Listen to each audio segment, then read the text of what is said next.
네, 안녕하세요. 길대현 원장님. 금블란트 TV 첫 번째 영상 촬영이네요. 그럼 우선 본인 소개 부탁드릴게요. 네, 안녕하세요. 금블란트 TV 치과의사 길대현입니다. 앞으로 여러분의 치과에 대한 궁금증, 특히 임플란트 쪽에서 관해서 제가 잘 설명드릴 거예요. 원장님, 그럼 첫 번째 질문으로는 임플란트는 보통 일반적으로 어떤 상태가 되었을 때 하게 될까요? 네, 임플란트는 당연히 이가 없는 곳에 하는 것이죠. 그러니까 이가 빠졌을 때 하는 것이고, 이제 발치를 하게 되는 경우에 있어서는 치주염, 우리가 소위 풍치라고 얘기하는, 바람만 불어도 막 아프다 그래서 풍치라고 하잖아요. 그런 치주염. 그리고 두 번째 같은 경우는 우식, 즉 썩었다 라고 하는 거. 뿌리 끝까지 이렇게 깊이 썩었을 경우에는 도저히 살릴 수가 없으니까 빼는 경우가 있고, 그리고 외상, 이제 충격을 받거나 이가 깨지거나 부러지거나 금이 갔을 때 어쩔 수 없이 빼는 경우, 그런 여러 가지 경우에 이를 뺐을 때 복원하기 위해서 그 자리에 심고 이제 이를 복원하는 것이 임플란트 치료죠. 네. 근데 보통 저희는 임플란트를 하는 게 굉장히 두렵고 하기 싫고 그렇기 때문에 혹시나 임플란트 같은 수술을 안 하고 다른 방법이 없나 궁금한데요. 임플란트를 하지 않는다면 이제 예전에 그럼 임플란트가 없을 때는 어떻게 했겠어요? 당연히 브릿지라는 치료가 있고 틀니라는 치료법이 있죠. 그러니까 틀니라는 것은 이제 이가 다수가 빠졌거나 아니면은 제일 끝쪽 치아까지 없을 때 어쩔 수 없을 때 틀니를 만들어서 뺐다 꼈다 하면서 쓰는 것이고, 브릿지라는 것은 가운데 이가 없어졌는데 양쪽 이가 멀쩡히 살아있다. 그러면 좀 아쉽긴 하지만 양쪽 이를 다 갈아서 연결해서 묶어서 씌우는 걸 브릿지라고 하죠. 그러나 지금 방금 말씀드렸지만 틀니는 뺐다 꼈다 해야 되는 치명적인 단점이 있고요. 이 대신 잇몸을 쓰는 거니까 얼마나 불편하겠어요. 그리고 두 번째로 브릿지 같은 경우는 멀쩡한 이를 갈아야 되죠. 필요한 경우는 신경치료까지 해야 되고, 그런 여러 가지 생각을 했을 때 임플란트 치료가 가장 우수하다고 볼 수 있습니다. 네. 그러면 임플란트가 제일 간단하면서도 현재로서는 편안한 방법이라고 이제 그렇죠. 이해하면 되겠네요. 네. 근데 임플란트를 하고 났을 때 우리가 하기 전에도 물론 두려움이 크지만 하고 나서 이제 내 생활이 불편할까봐 이제 잇몸이 많이 붓는지 그런 것도 걱정이 되는데요. 붓기는 어느 정도 갈까요? 붓기는 아예 안 부을 수도 있어요. 물론 전제 조건이 좀 있어야 하지만 부을 수도 있고 안 부을 수도 있고 그 개인차도 있는데, 이제 우리는 확률을 줄이는 방법으로 가야 되잖아요. 그래서 최대한 안 붓는 수술을 하기 위해서는 이제 무절개 시술로 가야겠죠. 무절개 시술이라고 하는 거는 이제 보통 그 비침습적이라는 수술이라고 표현을 하는데, 침습적이라는 것은 인베이시브, 즉 뭔가 하여튼 공격적으로 열고 잇몸을 절개를 하고 박리를 시켜서 크게 열고 이런 것들을 침습적이라고 보통 표현을 하거든요. 그래서 비침습적인 수술을 하려면 무절개가 필요하고, 무절개라는 것은 이제 임플란트 심기 위해서 절개선을 넣고 활짝 잇몸을 여는 게 아니라 아예 그냥 잇몸 그대로 두고 딱 필요한 공간에 조그만 구멍을 내서 임플란트 심으면 그것을 이제 우리는 무절개 시술이라고 하죠. 그래서 그렇게 시술을 하면 이제 제 블로그 포스팅을 보시면 다 느끼시겠지만 붓기는 거의 없이 수술을 할 수 있습니다. 그럼 요즘은 임플란트를 할 때 잇몸을 이렇게 칼로 찢지 않고 절개 없이 그냥 심을 수 있다는 말씀이신 건가요? 그렇죠. 그 낭만닥터 김사부 보셨나요? 거기 보면은 수술을 할 때 굉장히 조그만 구멍을 내서 이렇게 수술을 하죠. 마찬가지 방법인데요. 이에 잇몸에 임플란트를 심는 방법 또한 조그만 구멍을 내서 이제 심어야 하는데, 그러려면 미리 전제 조건이 필요하긴 합니다. 정확한 CT 촬영과 기준점이 있어야 되고요. 그러니까 무슨 얘기냐면, 잇몸을 여는 것 자체, 행위 자체의 목표가 뼈이식이나 뭔가 다른 여러 가지 이유도 있지만 정말 중요한 원인 중에 하나가 치과 의사가 눈으로 본다는 거죠. 그래서 눈으로 보고 정확히 판단을 해서 심는 건데, 잇몸을 안 열어버리면 안쪽에 뼈가 어떻게 생겼는지 모르잖아요. 그죠? 그래서 모르는 상황에서 심어야 되는데 그 자료를 CT상에서 얻는 거죠. CT상에서 그 자료를 얻었다 하더라도 내가 지금 식립하는 곳이 CT에서 본 그 자리인지 확인을 또 해야겠죠? 그렇게 해서 필요한 게 가이드핀이고요.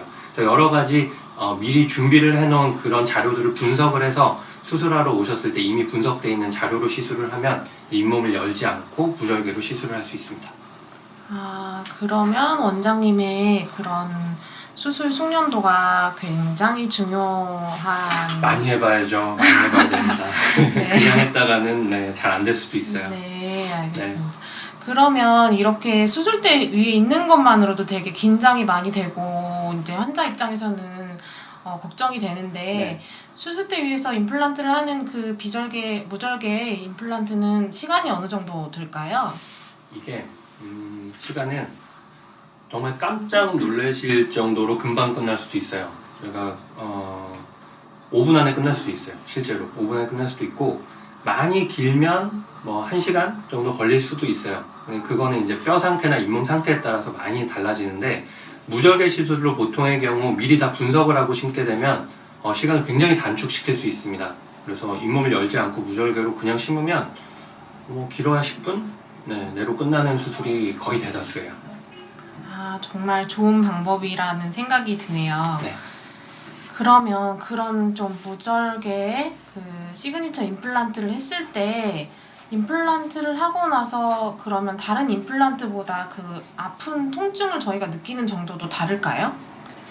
통증의 역치 또한 개인마다 굉장히 차이가 있기 때문에 무조건 안 아프다라고 할 수는 없죠. 근데 절개 수술과 무절개 수술을 했을 경우에 환자분들이 느끼는 통증의 차이는 분명히 있어요. 다음날 소독하러 오셨어요. 제가 여쭤보고 상태를 보니까요. 무절개 시술로 한 경우에는 대다수가 심지어 뭐 거의 안 아픈 경우가 굉장히 많고요. 조금 불편하다 하더라도 하루 자고 일어났더니 아침부터는 말짱해졌다 이런 분들이 거의 대다수입니다. 네, 그러면 다른 임플란트보다 훨씬 통증이 적다. 네. 그렇다는 말씀이신 거죠? 그럴 수밖에 없겠죠. 네. 근데 만약에라도 환자들은 저희들은 다 마음이 이제 항상 걱정이 많으니까 그런 생각도 하게 되거든요. 만약에 계속 이런 통증이 만약에 내일이면 없어지면 괜찮겠지만 내일도 되고 모레도 지나도 통증이 계속된다. 아, 이 통증이 너무 오래 지속된다 할 때는 어떻게 해야 될까요? 보통 통증이 좀 불편할 정도의 통증은 최장 한 일주일 정도는 갈 수도 있는데요. 일반적인 경우 2, 3일 만에 없어지죠. 근데 그 이상으로 통증이 진행되고 내가 아무리 생각해봐도 이 정도 아픈 건 아니다 하면 당장 이제 치과 의사 그 수술하신 분한테 찾아가 봐야 되고요. 그래서 체크를 받으신 후에 처방한 약 잘 드시고 그리고 필요한 경우에 이제 스테로이드 주사라든지 저희 치과 같은 경우에 이제 엉덩이 주사를 놓을 수 있는 시스템이 마련이 돼 있거든요. 그래서 엉덩이 주사 맞고 그러시면 거의 대다수가 통증은 없어지세요. 근데 계속 통증이 지속된다는 건 뭔가 문제가 있을 가능성이 조금이라도 있다는 거니까 꼭 다시 치과 의사분한테 찾아가서 체크를 받으셔야죠. 근데 그럴 경우에 만약에 이제 일반인들은 많이 붓거나 그러면 외형적으로도 그렇고 특히 여성분들은 많이 붓거나 그러면 일상생활에 많은 불편함이 있을 수 있는데 이럴 때 붓기를 최소화할 수 있는 혹시 팁 같은 거 알려주실 수는 없나요? 붓기. 근데 일단은 절개 수술이 아닌 무절개 시술로 했을 때 붓기는 거의 없습니다. 제가 뭐 100%라고 말할 수는 없지만 99% 거의 없어요. 그래서 뭐 외모에 티가 날 정도로 이렇게 부어오르고 이런 경우는 제가 지금까지 수없이 많이 수술하면서 본 적이 없기 때문에 거의 가능성을 배제할 수 있고요. 그러나 그럼에도 불구하고 외모가 티가 날 정도로 이렇게 부어오른다면 일단 수술하고 나서 병원에서 보통 아이스팩을 줄 거예요. 그래서 아이스팩을 하시고 너무 많이 붓는다 싶으면 이제 그 보통 테이프 있죠. 테이프 뭐 이렇게 그 살색 테이프 그런 거 있잖아요. 예, 그런 걸로 붙여서 이렇게 압을 좀 더 이상 붙지 않도록 이렇게 붙여주시는 방법도 있고 일단 냉찜질 그리고 테이핑 이게 중요하고 더 중요한 건 일단 그 치과에 다시 내원하셔서 너무 많이 붓는데 문제 있는 거 아니냐고 한번 물어보세요. 그래서 자연적으로 붓는 현상이면 일주일 내에 가라앉을 거고 그렇지 않으면 그 치과 의사분께서 뭔가 조치를 취해 주실 겁니다. 아, 네, 알겠습니다. 네. 그리고 또 임플란트를 한 다음에 저희가 칫솔질을 할 수 있는 건가요? 아니면 그냥 가글만 해도 괜찮은 건지 뭐 음식 같은 거를 뭐 잘 먹을 수가 없고 불편한 경우에는 뭐 빨대 같은 걸로 먹어도 되는지 뭐 이런 것도 좀 궁금한데요. 일단은 양치질 같은 경우는 무절개 시술로 하셨으면 하셔도 돼요. 하셔도 되는데 그 부위가 상처가 날 정도로 양치를 하라는 건 아니고요. 간단하게 가벼운 터치 정도는 당연히 하셔도 되고 그게 좀 걱정되시면 뭐 며칠간은 그 부위는 가글만 하셔도 상관없는데, 이게 문제가 수술하고 나서 그 부위에 뭐가 닿으면 안 될 것 같으니까 아예 안 건드리고 그 주변을 아예 안 해버리시면 그 주변 이들은 남아있잖아요. 거기 청소가 안 되면 잇몸 붓고 탈날 수 있거든요. 그래서 좀 꼼꼼하게 하시되 그 부위는 가글만 하셔도 상관없고, 그리고 무절기 수술을 했을 땐 가벼운 터치해도 전혀 상관이 없다. 그러나 절기 수술하고 실밥이 거기 많이 있다면 꽤나 조심해서 양치는 좀 삼가해 주시는 게 좋죠. 이틀 정도? 그리고 이제 뭐라 그러셨죠? 그 이후에? 빨대 사용 말씀하셨죠? 네, 음식을 잘 못 먹으니까 뭐 그냥 음식을 그냥 편하게 먹어도 되는지, 아니면 빨대를 사용해서 유동식이나 뭐 음료 같은 것만 먹어야 되는 건지, 그런 점이 궁금한데요. 네, 일단은 조심해 주시는 게 좋아요. 조심하셔야 되고, 근데 빨대에 대해서 좀 말씀을 드리면, 빨대로 사용을 하면은 우리 입안 입장에서는 음압이 걸리거든요. 그래서 음압이 뭐냐면 요새 뭐 음압 병상이다, 뭐 그런 걸 확보해야 된다, 이런 얘기 많이 나오잖아요. 그 음압이라는 게 음이 마이너스, 즉 압이 낮은 거예요. 그럼 압력이 높은 데서 낮은 데로 공기가 빨려 들어오겠죠, 당연히. 그래서 음압 병상이라는 건 바깥으로 공기가 나가지 않고 안으로만 빨려 들어오니까 바깥 감염이 차단이 된다, 이 소리란 말이에요. 마찬가지로 입 안에서 빨대로 이렇게 빨면 입안 전체가 음압이 걸려서 상처 부위에 있는 것을 입 안으로 빼낼 수 있거든요. 이게 무슨 얘기냐면, 우리가 임플란트 시술을 하건 발치를 하건 뭔가 입안에 뭔가 침습적인 수술을 했을 때 혈병, 즉 피가 굳어서 떡이 되는 피떡, 그게 잘 그 부위에 남아있는 게 정말 중요해요.